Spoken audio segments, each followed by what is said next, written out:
வணக்கம் நேயர்களே, இன்று 20ஆம் திகதி ஜனவரி மாதம் 2017ஆம் ஆண்டு வெள்ளிக்கிழமை. நாளேடுகளில் நமது பார்வையூடாக சந்திக்கின்றோம்.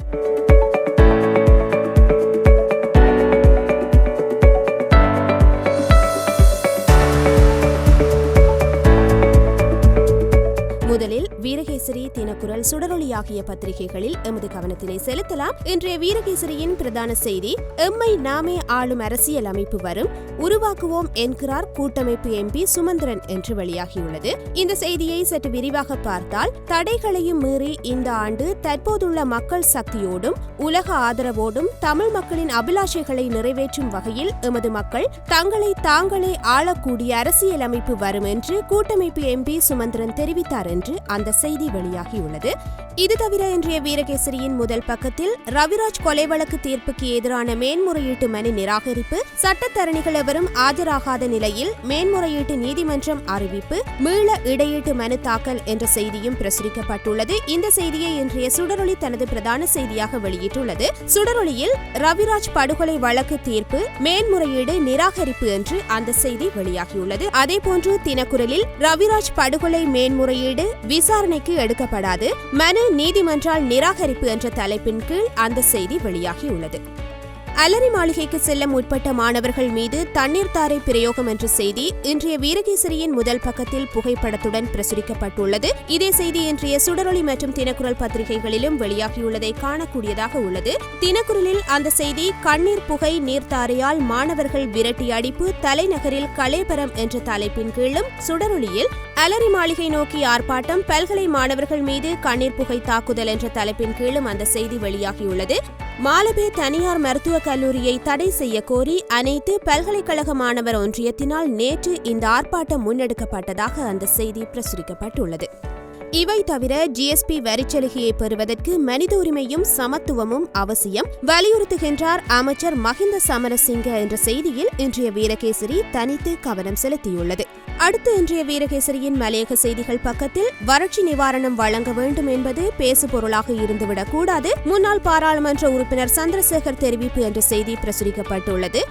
வீரகேசரியின் ஆசிரியர் தலையங்கம், சிறுபான்மையின மக்களின் பிரதிநிதித்துவம் பாதிக்கப்படாத வகையில் திருத்தங்கள் அவசியம் என்று வெளியாகியுள்ளது.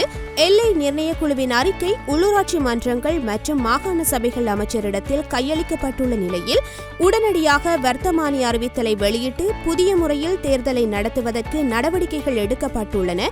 இவ்வாறான செயற்பாடானது சிறுபான்மையினத்தவருக்கு இழைக்கப்படும் பெரும் அநீதி என்பதுடன் சிறு மற்றும் சிறுபான்மை அரசியல் கட்சிகளை வெகுவாக பாதிக்கின்ற விடயமாகும்.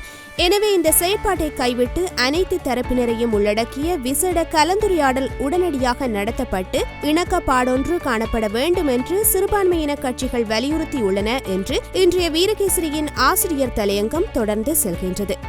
அடுத்து இன்றைய தினக்குரல், யாழ் சிங்கள குடியேற்றத்தை அனுமதியோம், யாழ் மாவட்ட ஒருங்கிணைப்பு குழு கூட்டத்தில் தீர்மானம் என்ற செய்தியை தனது பிரதான செய்தியாக தாங்கி வந்துள்ளது. இது தவிர 27 நிபந்தனைகளும் அரசால் ஏற்பு என்ற தலைப்பிலான ஒரு செய்தியும் தினக்குரலில் பிரசுரிக்கப்பட்டுள்ளது. ஐரோப்பிய ஒன்றியத்தினால் இலங்கைக்கு விதிக்கப்பட்டுள்ள 27 நிபந்தனைகளையும் அரசாங்கம் ஏற்றுக்கொண்டுள்ளதாகவும் இதன்படி அவற்றை செயற்படுத்த அரசாங்கம் கடப்பட்டுள்ளதாகவும் அமைச்சர் மஹிந்த சமரசிங்க தெரிவித்தார் என்று அந்த செய்தி வெளியாகியுள்ளது. இந்த செய்தி இன்றைய சுடரொளியில் 27 நிபந்தனைகளை ஏற்றுக்கொண்டதாலேயே இலங்கைக்கு ஜிஎஸ்பி பிளஸ் வரிச்சலுகை நடந்ததை கூறுகின்றார் அமைச்சர் சமரசிங்க என்ற தலைப்பின் கீழ் வெளியாகியுள்ளது. இவை தவிர எம்பி பதவியை பறிக்க முயற்சி என்ற செய்தியில் இன்றைய தினக்குரல் தனிப்பட்ட கவனம் செலுத்தியுள்ளது.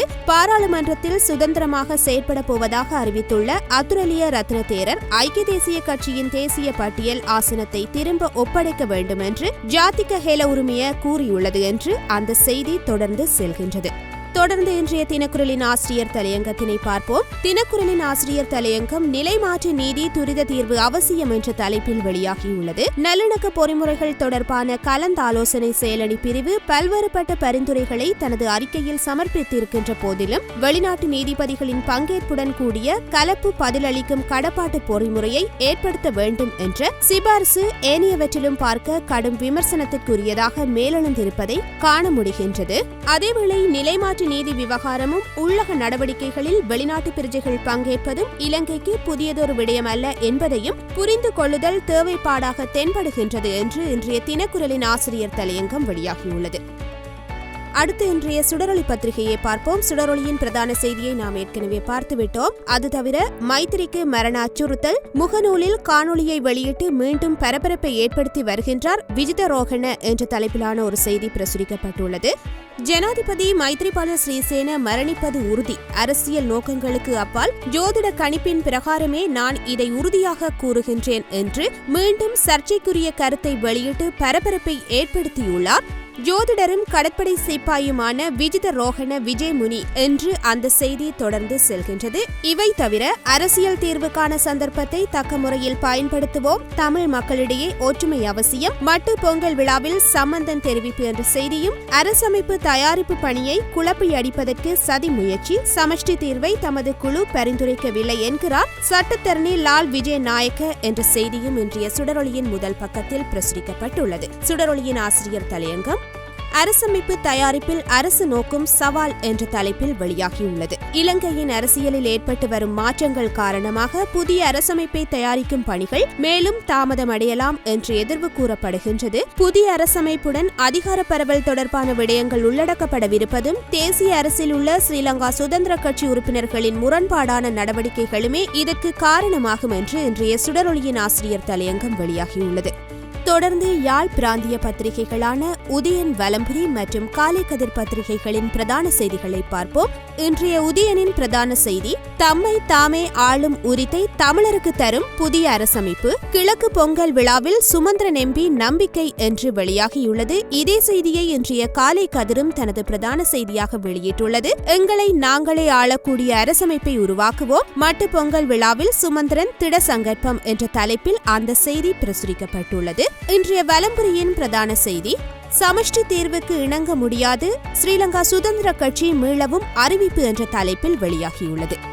அடுத்து சகோதர மொழி பத்திரிகையான லங்காதீப மற்றும் ஆங்கில மொழி பத்திரிகையான டெய்லி மிரரின் பிரதான செய்திகளை பார்ப்போம். லங்காதீபவின் பிரதான செய்தி சோபித தேரரின் 2 கோடி ரூபாய் பெறுமதியான வாகனத்தை காணவில்லை, போலீசில் முறைப்பாடு என்று வெளியாகியுள்ளது. டெய்லி மிரரின் பிரதான செய்தி திருகோணமலை துறைமுகத்தை இந்தியாவுக்கு வழங்குவது குறித்து பேச்சுவார்த்தை இடம்பெற்று வருவதாக அமைச்சர் ஃபீல்டு மார்ஷல் சரத் பொன்சேகா தெரிவித்துள்ளார் என்று வெளியாகியுள்ளது. அடுத்து இன்றைய பத்திரிகைகளில் வெளியாகியுள்ள சர்வதேச செய்திகள் மற்றும் இந்திய செய்திகளில் எமது கவனத்தினை செலுத்தலாம். சர்வதேச செய்திகள் பக்கத்தில் அமெரிக்காவின் 45வது ஜனாதிபதியாக டொனால்ட் ட்ரம்ப் பதவியேற்பு என்ற தலைப்பிலான ஒரு செய்தி வெளியாகியுள்ளது. அதேபோன்று சீனாவுடன் பகைமை பாராட்டுவது பேராபத்து, ட்ரம்புக்கு ஒபாமா நிர்வாகம் எச்சரிக்கை என்ற செய்தியும் பிரசுரிக்கப்பட்டுள்ளது. இந்திய செய்திகள் பக்கத்தில் 4வது நாளாக தொடரும் போராட்டம், ஜல்லிக்கட்டு நடத்தாமல் செல்ல மாட்டோம் என எச்சரிக்கை என்ற செய்தி புகைப்படங்களுடன் வெளியாகியுள்ளது. அதேபோன்று ஜல்லிக்கட்டு நடத்த முடியாது, கைவிரித்தார் பிரதமர் மோடி, வழக்கு நிலுவையில் உள்ளதாக முதல்வரிடம் தெரிவிப்பு என்ற செய்தியும் பிரசுரிக்கப்பட்டுள்ளது. நிறைவாக இன்றைய பத்திரிகைகளில் வெளியாகியுள்ள கேலி சித்திரங்களில் எமது கவனத்தினை செலுத்தலாம். முதலில் தினக்குரலின் கேலி சித்திரத்தினை பார்க்கலாம். தினக்குரலின் கேலி சித்திரம் ஓரின சேர்க்கையை இலங்கை அரசு ஏற்காது என்று அண்மையில் செய்திகள் வெளியாகி இருந்தன. அதேபோன்று மேற்குலக நாடுகளால் இலங்கைக்கு வழங்கப்பட்டுள்ள GSP+ வரிச்சலுகைக்கு கடுமையான நிபந்தனைகள் விதிக்கப்பட்டுள்ளதாகவும் அவ்வாறான நிபந்தனைகளை இலங்கை அரசு ஏற்கவில்லை என்ற செய்திகளும் அண்மையில் வெளியாகி இருந்தன. இவ்விரண்டையும் சித்தரிப்பதாக இன்றைய தினக்குரலின் கேலி சித்திரம் வெளியாகியுள்ளது.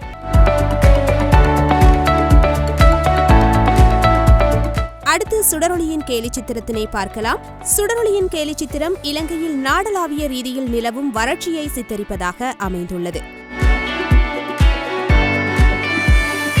இதுவரை இலங்கையில் இன்றைய தினம் வெளியாகியிருந்த தமிழ், சிங்கள, ஆங்கில மொழி பத்திரிகைகளின் கண்ணோட்டத்தினை பார்த்திருந்தோம். இன்றைய பத்திரிகைகளில் நாம் பார்த்திருந்த பெரும்பாலான செய்திகள் ஆதவன் இணையதளத்திலும் பிரசுரமாகி இருக்கின்றது என்பதை கூறிக்கொண்டு மீண்டும் ஒரு நாளேடுகளில் நமது பார்வையூடாக சந்திப்போம். நன்றி, வணக்கம்.